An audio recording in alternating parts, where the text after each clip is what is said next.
கடலில் குடித்த குறுமுனிவர்.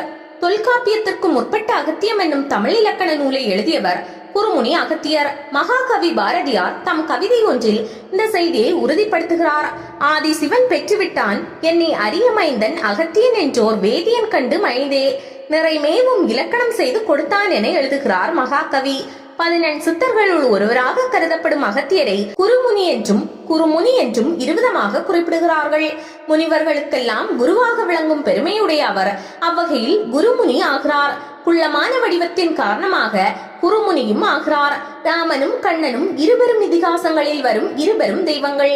ராமாயணமும் மகாபாரதமும் எல்லா இந்திய மொழிகளிலும் எழுதப்பட்டிருப்பதால் இவர்கள் இருவரையும் எல்லா இந்திய மொழிகளும் போற்றுகின்றன. இவர்களுக்கு இணையாக எல்லா மொழிகளிலும் போற்றப்படும் பெருமை அகத்தியருக்கும் உண்டு. காரணம், ராமாயணத்தையும் மகாபாரதத்தையும் பேசும்போது அவ்விரண்டு இதிகாசங்களிலும் இடம்பெறும் அகத்தியரை பற்றியும் அனைத்து இந்திய மொழிகளும் பேசுகின்றன. தமிழில் முக்கியமான பல புலவர்கள் மாபெரும் சமஸ்கிருத அறிஞர்களாக இருந்திருக்கிறார்கள். அவர்களில் பெரிதும் குறிப்பிடத்தக்கவர்கள் கம்பரும் வில்லிபுத்தூர் ஆழ்வாரும். வால்மீகி ராமாயணத்தை கரைத்து குடித்தவர் கவி சக்கரவர்த்தி கம்பர் என்றால் வியாசபாரத்தில் உள்ளம் தோய்ந்தவராக வில்லிபுத்தூர் ஆழ்வார். அதனால்தான் சமஸ்கிருத மொழியில் புனையப்பட்ட ராமாயணம் மகாபாரதம் ஆகிய இதிகாசங்கள் நமக்கு தமிழில் கிடைத்தன. ராமாயணத்தில் அதன் கதாநாயகனான ராமபிரான் மனசோர்வு அடைந்த தருணத்தில் அவருக்கு தைரியம் அளிப்பவராக அகத்தியர் வருகிறார். திருமால் ஈரடியால் உலகளந்தது போல் அகத்தியர் தமிழால் உலகளந்தவர் என போற்றுகிறார் கம்பர். எந்த அம்பினாலும் ராவணனை வதம் செய்ய இயலவில்லையே என ராமன் சோர்ந்து போகிறான். அப்போது சூரியனை வழிபட்டு மனசோர்வு நீங்க பெறுவாயாக என கூறிய அகத்தியர் ராமனுக்கு ஆதவனை போற்றும் ஆதித்ய ஹிருதயம் என்ற மந்திர ஸ்லோகங்களை உபதேசம் செய்கிறார். அகத்தியர் காட்டிய வழியில் செயல்பட்டு உத்வேகம் பெறுகிறான் ராமன். அதன் பின் அவன் ராவணனை வதம் செய்கிறான்.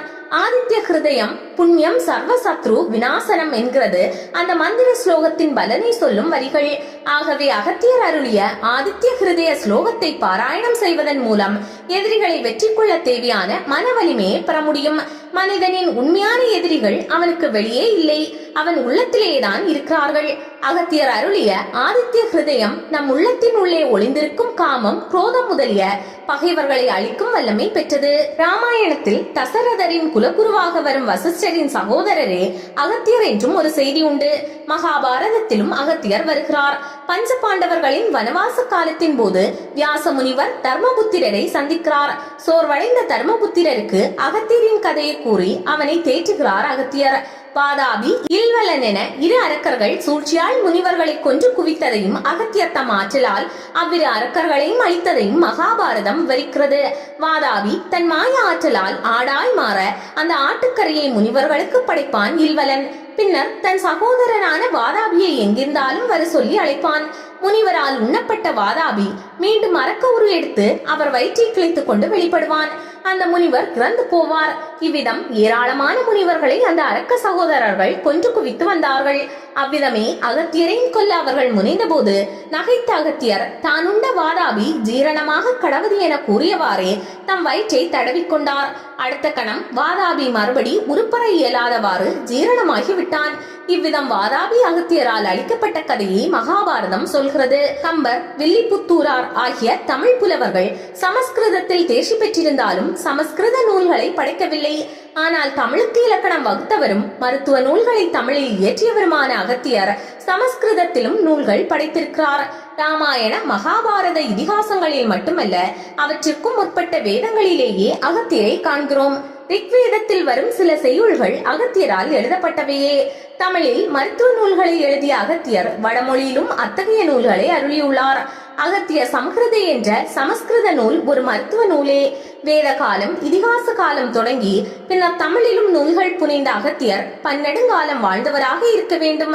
அவரின் அபாரமான அறிவாற்றலால் சமஸ்கிருதம், தமிழ் ஆகிய இருமொழிகளும் தளித்தன. தொல்லியல் நிபுணரான ஐராவத மகாதேவன் பல ஆதாரங்களை எடுத்து சொல்லி அகத்தியர் வடக்கிலிருந்து தெற்கிற்கு வந்த புலவர் என்பது உண்மை செய்தியே என நிறுவுகிறார்.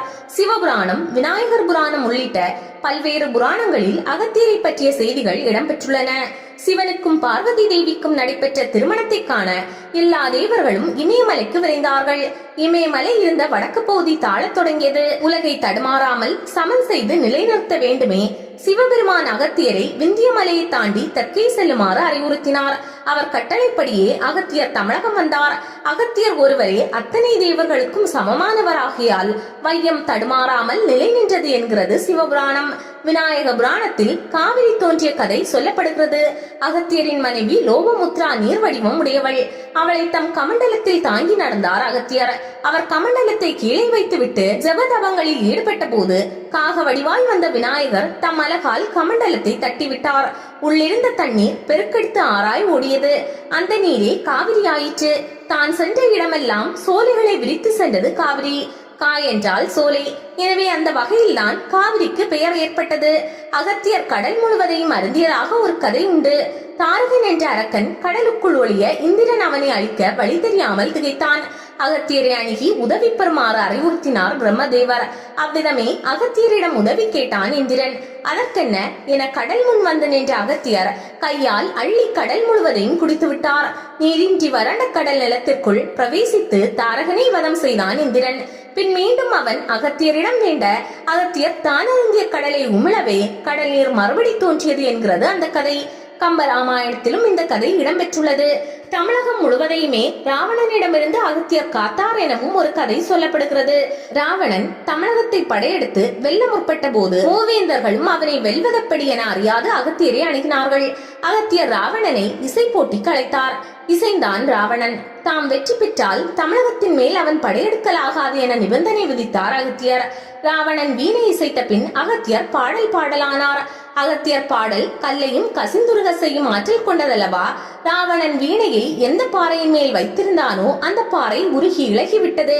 அகத்தியர் பாட்டை நிறுத்தியதும் பாறை மறுபடி இறுகவே வீணை கல்லில் சிக்கிக் கொண்டது. அந்த வகையில் ராவணன் அகத்தியரிடம் வசமாய் சிக்கிக் கொண்டான்.